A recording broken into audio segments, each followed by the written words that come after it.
Guys, welcome to the video. In this video, I'll be recording my answers to a recent AMA I did. I hope you can hear me. This is a fairly new setup, so hopefully the audio is okay. But I did an AMA with Subclub, which is a subscription app-based club website organized by RevenueCat, and RevenueCat also handles the revenue for us at Reflectly. I did the AMA and it was a really good engaging conversation, so I thought I would record the actual questions and answers because I didn't have the time to answer everything. So in this video, I'll try to go through all the questions and elaborate on some of the answers that I have. For those of you who don't know me, my name is Darius. I'm the Chief Marketing Officer at Reflectly. Reflectly is the world's biggest journaling app. We launched about 3 years ago and we have about 10 million users, and we got there pretty much without any VC money. So we paid for our own growth.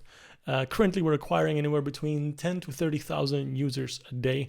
So I'm just gonna dive into the questions. I'll have them right over here. So I'll be looking over to the side to read the questions, and also put them on a screen so you can see them. But yeah, I hope that this is going to be valuable for you guys. So the first question is from Sydney. And Sydney saying, I noticed that you have 3 pricing tiers: yearly, monthly, and a lifetime with no free trial. Almost every subscription app that I've seen has a 7-day free trial to try to shove in your face. Because they're all doing this, I suspect there's some testing involved that shows a higher ROI. Curious how you thought about experimented with the 3 pricing options to decide on the 3 choices you have without a typical 7-day trial.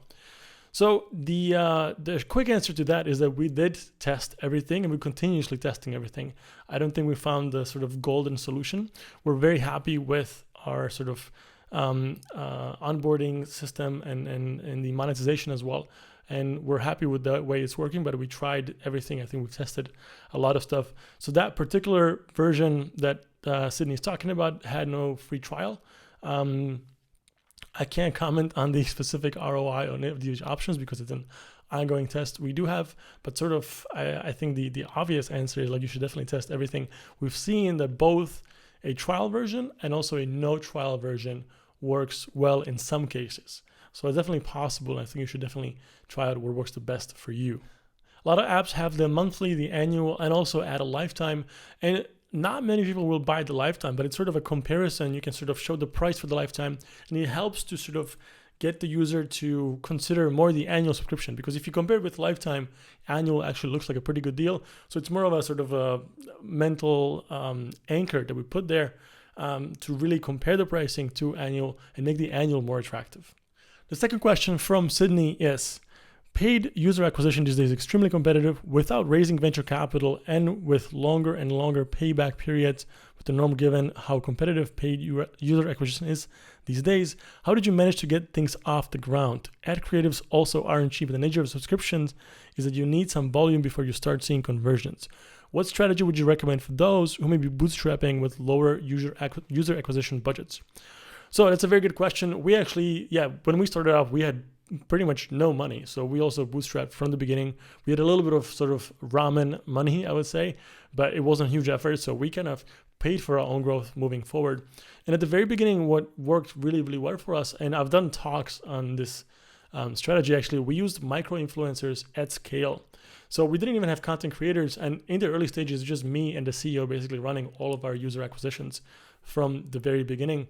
And what we would do, we would reach out to influencers on Instagram and Facebook, mostly on Instagram back then. Now it's already also TikTok, but back then it was just Instagram. Reach out to micro influencers anywhere between, I would say, 5 to 50,000 followers. And we would, and I just hired somebody part-time to just like send DMs all day, every day. And we just told them you want to do a quick collaboration. But the most important thing, what most companies are missing out, is not the fact that the 10,000 follower influencer is going to post a video. What really matters is that we agreed with them that we would own the content, we would run the content as ads.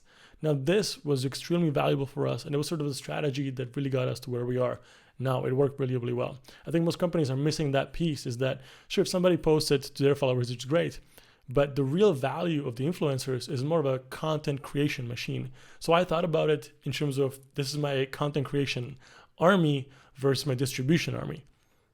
So that's sort of what we did from the beginning. And we made the agreements with them. They would deliver the content, and then I would run it as an ad from Facebook or Instagram, or you can use other platforms as well. So I would highly recommend this. It's cheaper than getting a designer or an agency to build content for you.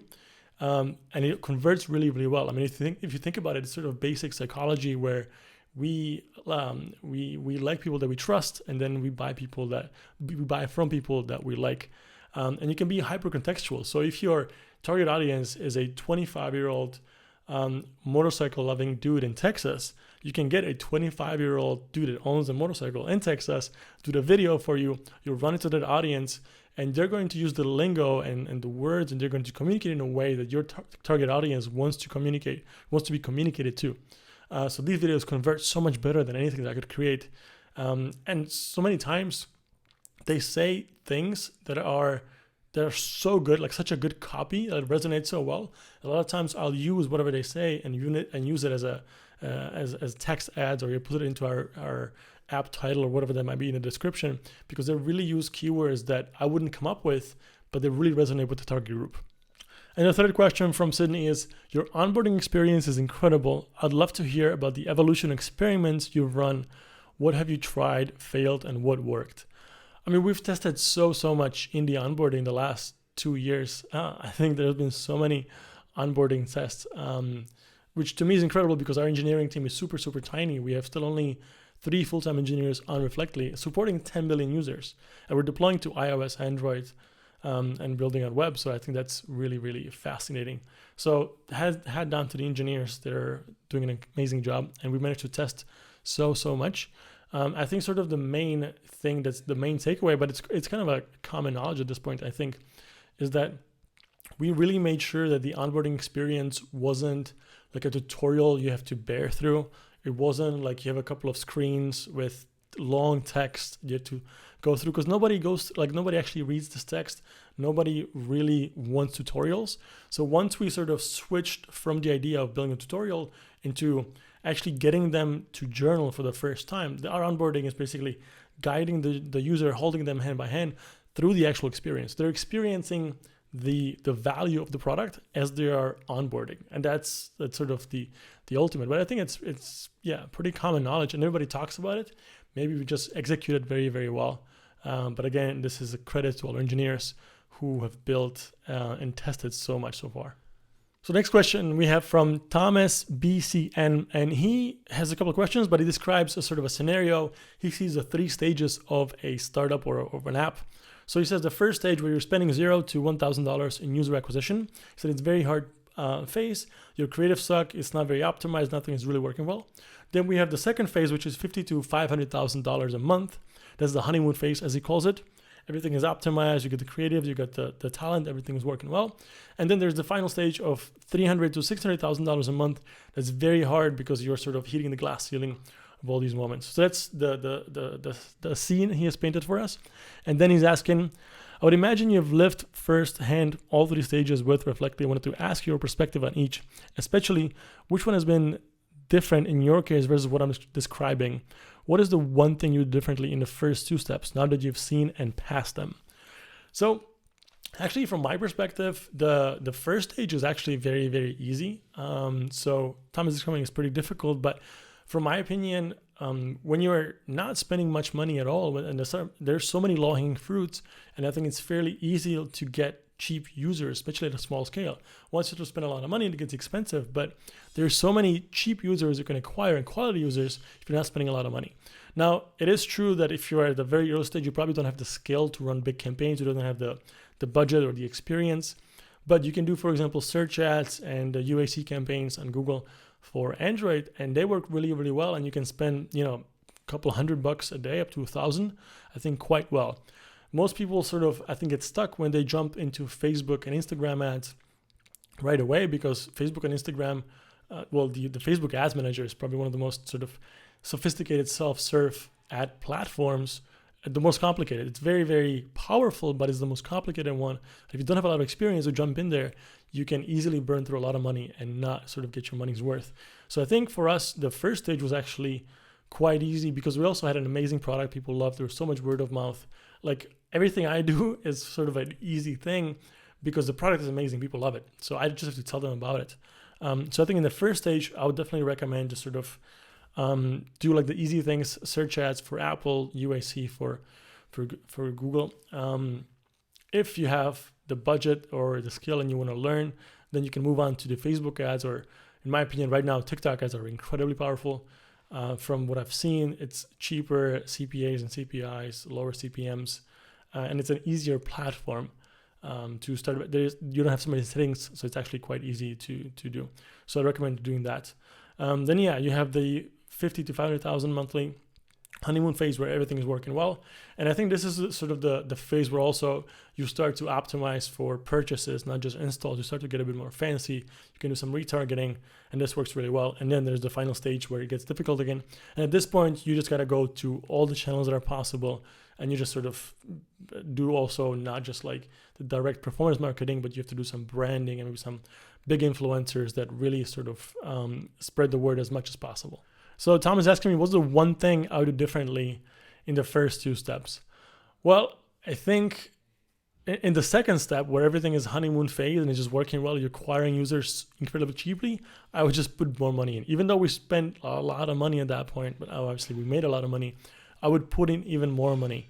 But you can be sort of hesitant in scaling the budget. So I would just go even more all in. And in the first phase, I'm not quite sure what I would do differently. I think we made a lot of really good decisions at the beginning. One thing that I want to say that we haven't put any money into user acquisition until we saw the business model that was working. So at the very beginning, we launched Reflectly, and for the first half a year, it was only free, and there was no premium, no purchase available. We just wanted to get the users in, just get the experience, see that the retention is really good, and sort of get the first verification that people love the product. So retention was our first sort of measurement of how much people liked it. Then we turned on subscriptions, and we saw how many people actually converted and how many decided to buy, then how many stick around, and how was the month-to-month retention and the reoccurring purchases. And once we saw that was working well, only then we started to put money behind user acquisition. So we had a really, really good product. We didn't have like the typical leaky bucket. Everything was working well. And only then we started to put money into user acquisition. And that's why we could confidently scale like crazy. I mean, we 10x'd over the last year, which has been insane. But I've seen a lot of companies that don't have good retention, don't have good conversions, don't have like the basic model working, and they start putting money into user acquisition, and that's often a big mistake. The second question is, do you have any particular tips for the first stage early traction, which might be more relevant for a lot of people here? So I think I would recommend using the strategy of micro-influencers. That works really, really well even on a small scale.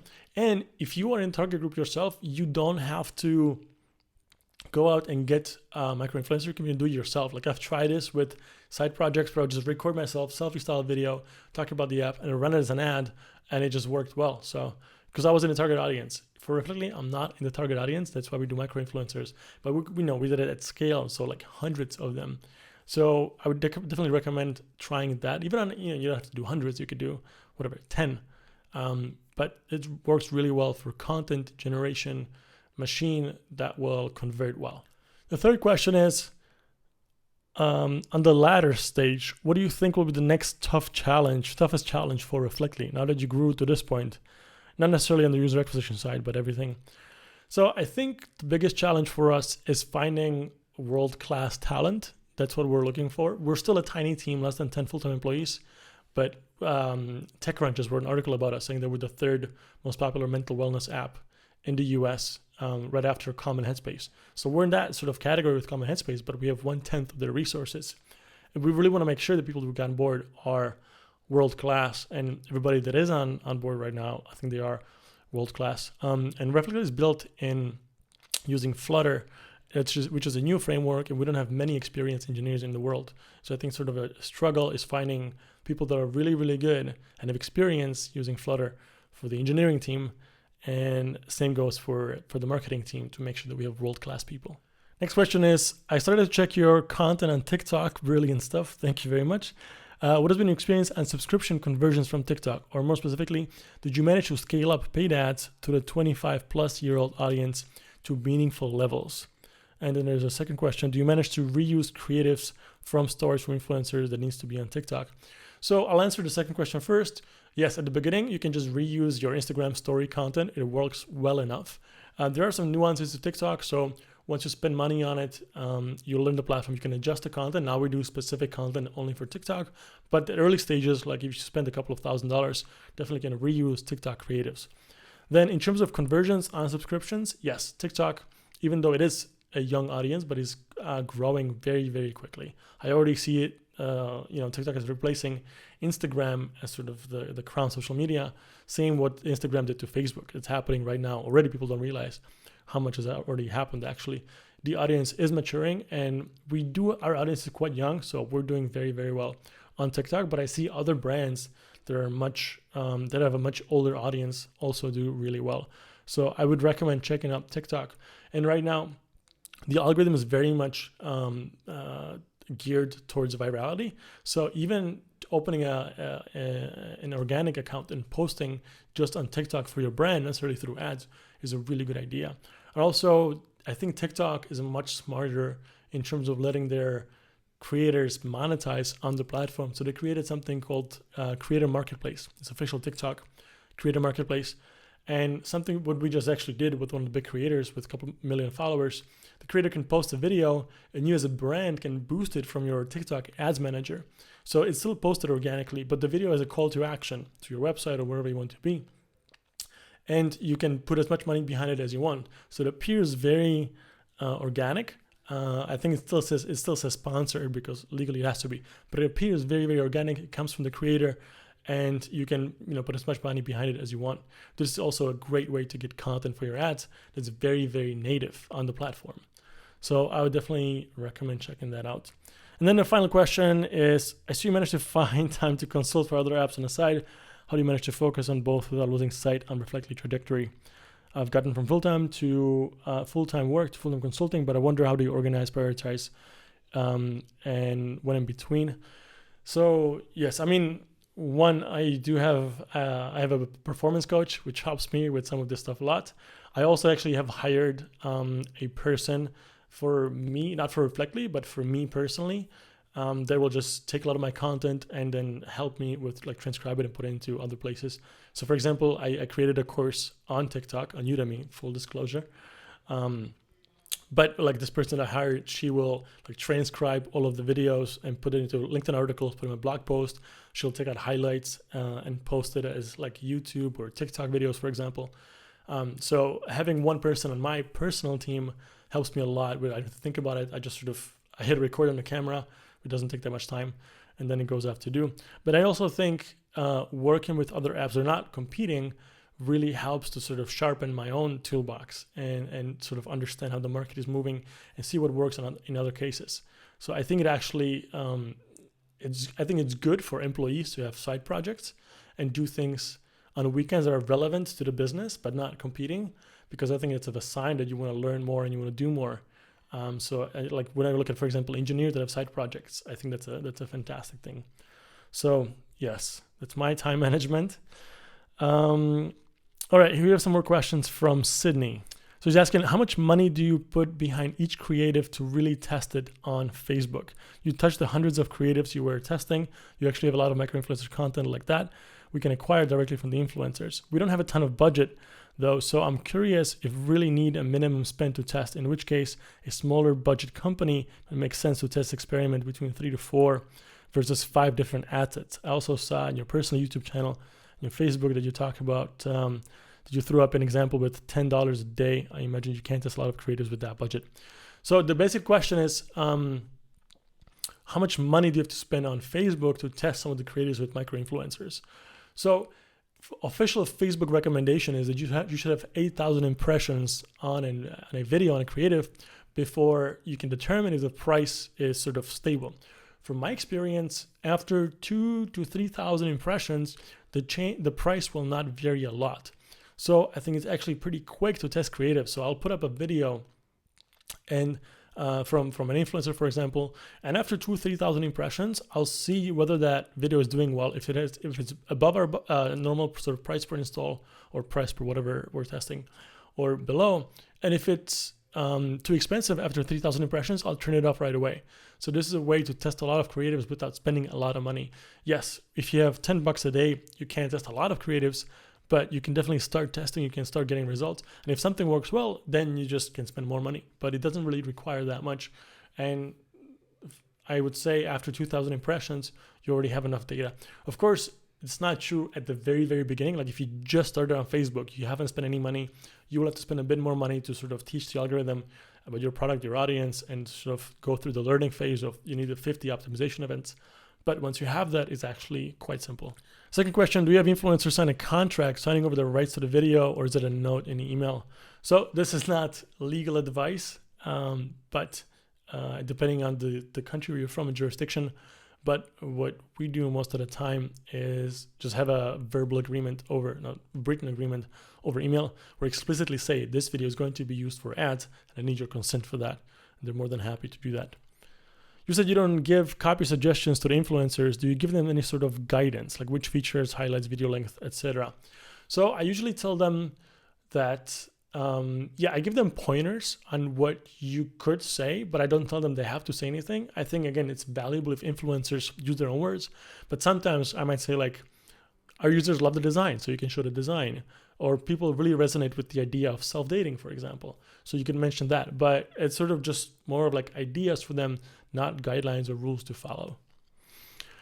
Did you ever consider scaling up with micro-influencers sharing posts? Similar influencers seem cheaper to post with. Do you ever experiment with seeing if you could get a better return on ad spend than ads by getting hundreds of micro-influencers you're working with that have good engagement to also share?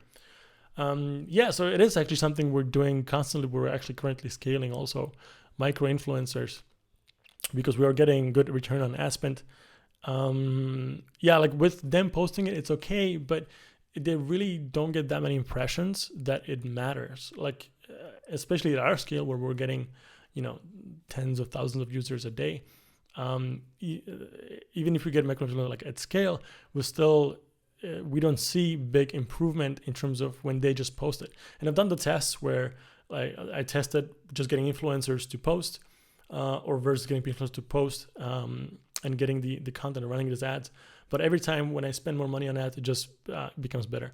So we've tried sort of both versions, like really big influencers on YouTube, for example, when we paid them like more money, but we didn't have the rights to the content just for the distribution. And it couldn't compare with what we can do on paid advertising using their content. I hope that makes sense. So another question from M. Shobin.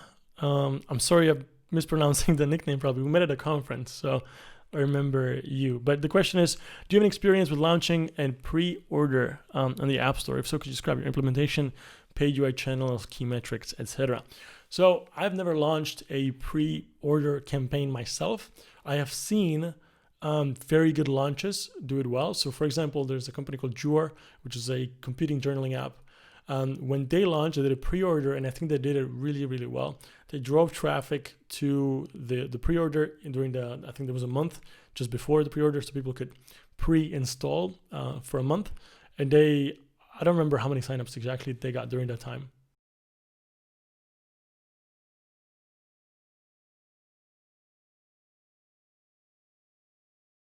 I haven't done any pre-order campaigns myself on the App Store, but I've seen it executed very well in other examples. So, for example, there's a company called Jure, which is a journaling app. It's a competition to Reflectly. They launched last year. I think it was in May. It might have been a bit earlier, but they launched early 2019, and they did a pre-order. So I think it was the first month before they actually launched. They allowed people to sign up and pre-install the app, and then on the day of the launch, all the pre-installs were actually installed on the devices automatically. It's a genius strategy. It worked really well. I'm not sure how they drew the traffic. I think they had some paid acquisition. They did some blog posts and a bunch of stuff here and there. And then on the day of the launch, they actually went really high up. They were the number one in the health and fitness, I'm pretty sure. And they were pretty high in like sort of total ranking on the App Store in the US. Over time, they ended up dropping down because their product just wasn't as good and didn't keep them at the top place or even the top 10. But the pre-order strategy was really, really good. So all I can say is that I've watched it executed really well, but I can't tell you from first-hand experience much about it. Another question is from Zach, who's asking, hey, there is a question specifically about micro-influencer content. Are these micro-influencer people you have found who are already using your app? Or you tell people to use the app, just look at your Facebook as a library. So you reach out to these people and say, hey, can you try this app? Then record a video explaining how it used. So yeah, most of these people are not users yet. Some of them have used the app just because we have so many users, but vast majority haven't used it. And yeah, basically just tell them, look, this is the app, Reflectly. You should only promote it if you love it yourself, so try it out.